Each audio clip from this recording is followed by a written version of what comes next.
Okay, so we're back and now we're going to be showing you a wonderful lentil dish. It's a mango lentil. It takes its inspiration, Raju, from southern India. Wow, that's amazing. And I'm curious to find out because I've never cooked with a lentil dish or any other savory dish with a fruit in it. So tell me a little bit more about that. So this dish is a fabulous combination. It hails from southern India. You know, in southern India they make a lot of sambars. Oh yes, And yes. they put a lot of pumpkin and a lot of drumsticks, Yes. moringa, etc. in it. So they make one very special lentil with mango, and it balances all the elements of sweet and sour. Oh wow. So it's very tasty. That must be delicious. Well, It is. It is really, really yummy. I'm sure it is. With the sweet and savory, I can imagine the overall balance and the healthiness behind the red split. Are these red split lentils? These are or- red split lentils. Lentils are very high in folates and iron, as we Yes. all know. And as you said earlier, we've soaked them overnight to enhance their digestive properties. So they've been washed, soaked, washed again and drained. And we have 1 cup of red lentils here. As you can see, we call this Yes. masoor dal in India. And they come in a variety, right? There's a whole brown masoor and this is the husked one. So the brown masoor is actually the brown pie lentil. Yes, So that's the lentil with the husk, and this is the husked version. yes. So the yellow lentil. Yeah. And I have half a tomato finely chopped. And of course, you know, I love this Maharani of spices. I always call her Queen of Spice, turmeric. So what we're going to do, we're just going to take 4 cups of water. We're going to add it into a heavy bottom pan. We're going to work on a medium-low flame here. We're going to just bung in a teaspoon of turmeric, as you can see. So you get this lovely yellow hue. And great and anti-inflammatories, as we've said. So Yes, in with our lentils. turmeric as well, you've got to be careful. I mean, when you do use too much, you will get the bitter taste. So you've got to find the right balance in your dishes. Again, intuition, you will know once you taste your food. I don't go over a teaspoon. No. And when I stick for teaspoon, I talk about a level teaspoon. Yes. Yeah. You could go with half, but I like a little extra and I'm used to the flavor. Half a tomato, finely chopped up, lycopene, vitamin C. Great for the heart. Great for the heart.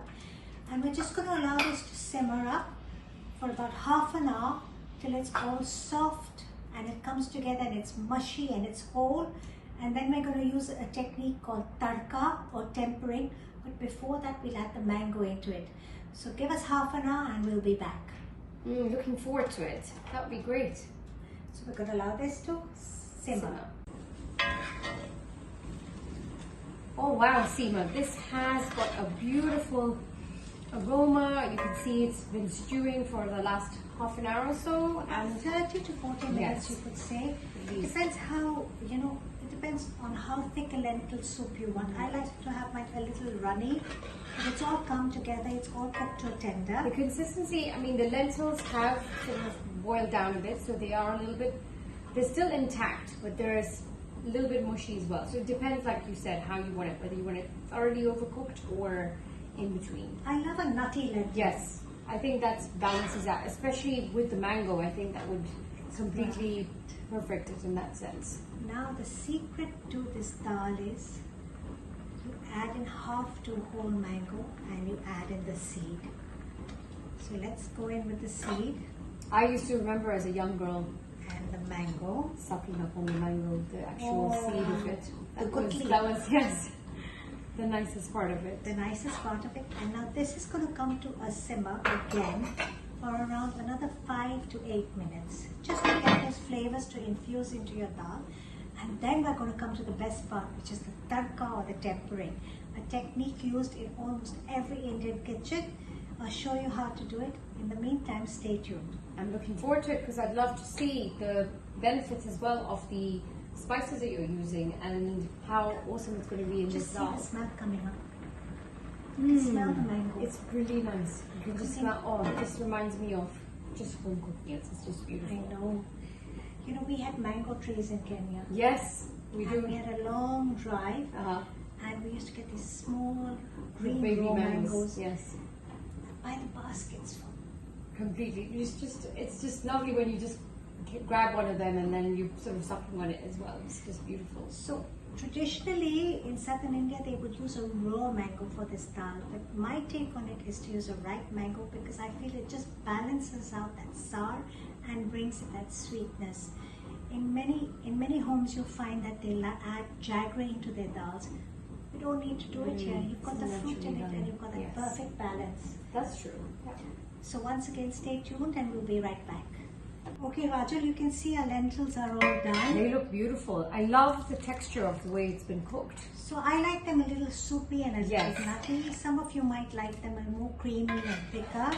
I like this texture because at least you can feel it when you're eating it in the mouth, but serving with rice. It's a nice, It's a nice texture. Yeah. Picks up the rice and chapati and other elements Exactly. really well. Yeah. So you can see the mango cubes have all pretty much disintegrated into this within about 5 to 7 minutes. Yes. It's pretty fast. And now we're going to use a traditional method called tempering. That is, you add on to your dal, okay, you flavor it, you bring in all the elements of spice into it.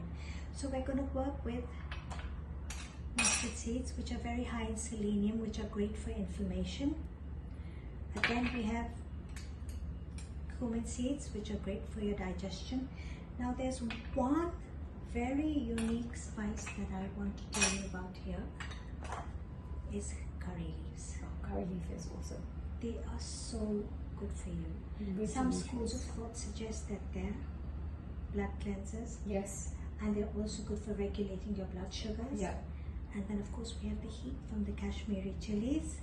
Curry leaf brings a really nice aroma and texture to the whole dish. If you've never used it, it's something I would recommend.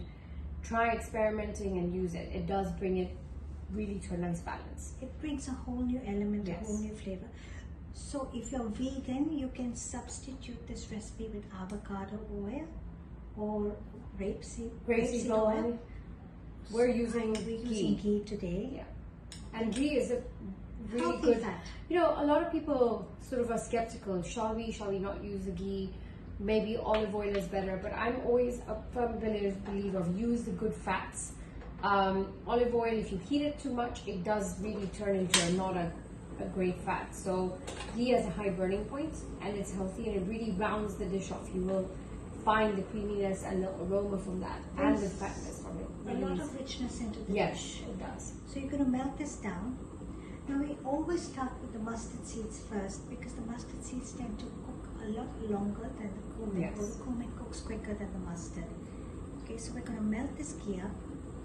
Lots of love and patience here. Yes, and make sure not to burn your spices. Otherwise, the Yes, nutrients. oh my god, that's will- why I always say on a medium-low flame. Yes. You can heat your ghee on a high and turn it on to low Yes. when you add your spices. That works well. Okay, this is all going to melt. You can use a tablespoon or 2 tablespoons of ghee if you like. It's a lot of dal. It is. It's a big portion that we've done. So I've got a nice heaped teaspoon of mustard seeds here, and we're going to bring them to crackle and pop. Now as these are waiting to crackle and pop, we're going to salt our dal. That's as per your taste. How salt do you like your food? and you've got to be mindful when sometimes you put salt in too early. Like if Seema put in the salt when your lentils were cooking, they don't cook as well. So you've just got to be some lentils you need to put the salt in after, some need it before. You just kind of have to figure out which ones they are. But so they're dancing, sizzling, and popping. Yes, they they're are. beginning to. So The this aroma is stage, beautiful. We bring in our cumin seeds, and we're going to wait for the cell membrane to explode. It happens very fast. You have to work very fast. Just stir your red chili, Kashmiri red chili, in with about 8 to 10 curry leaves. It does flutter. Be careful. Working swiftly. Lots of coriander. Turn up the heat. And then some black pepper. As black pepper marries so well with the turmeric, give it a stir, and into your dal. And literally, that's just a few seconds you did that for. And some people temper the dal first, but this really brings out, this is one of the best ways I love This is the best way to do the tempering. And then adding it on top really rounds the flavors and brings a nice aroma to it. Now there's another element you can add into this is green chilies. We avoided it this time. We just used the heat of the red chili because we wanted something milder. But if you wish to add green chilies into this, please do. You can add it at the end, or you can add it in the beginning when the dal is boiling. When you put it in the beginning when the dal is boiling, you will definitely get a hotter dal. Yes, you do. Because The there's aroma more comes infusion through. of flavor into Yes. it. So this is our dish for today. We're going to plate it up and we'll be right back. Wow, Seema, that is awesome. There's aroma coming through. I love the Kashmiri chili on that. The mango, you could just curry leaf. It's got a really nice, even though there's no lemon or lime, but maybe it's the mango's aroma that's just Coming through. yes. Yeah, and the seed is happily sitting in the middle, drowned with dal. Now, we use mango in this dal. Now, mango, the virtues of mango have been celebrated for almost 3,000 years. Wow. Gautam Buddha, Yes. Lord Buddha, is said to have enjoyed meditating in lush mango groves, and this was one of his favorite fruits. Fruits. Oh wow. Yeah, That's isn't got that a beautiful? that's a nice sort of story to the whole where the actual food, and it's important to understand that because it's coming from a lot of heritage. Yes, and we in ancient Sanskrit texts, they revere the mango leaf also. Oh. And we use it in a lot of our sacred prayer Prayers, ceremonies, yeah. you know, raw mango leaves, Yes. the green leaves. The green leaves. Yeah. So don't be intimidated and don't be scared to use the mango in your dal. You can substitute the mango with guava, Guava, I was going to say. and you Yes. can substitute it with pear as well. It Oh, works that's beautifully. brilliant. I've Wow. tried it all, but of course my favorite is always Gautam Buddha's favorite, the mango. Mango. Yes. So thank you very much for joining us today. I'm Please try Seema. the dishes that Seema has made and I have made that we showed you earlier. And thank you for inviting me again to your kitchen. I'm Seema from Pranayam. She's Raju from Vegetarian Healing Kitchen. and in Kiswahili, for those of our friends watching us back home in Kenya, Kwaheri. Kwaheri. In Chinese, Choi Kin. Kwaheri. And bye-bye. Bye-bye. And we'll see you later.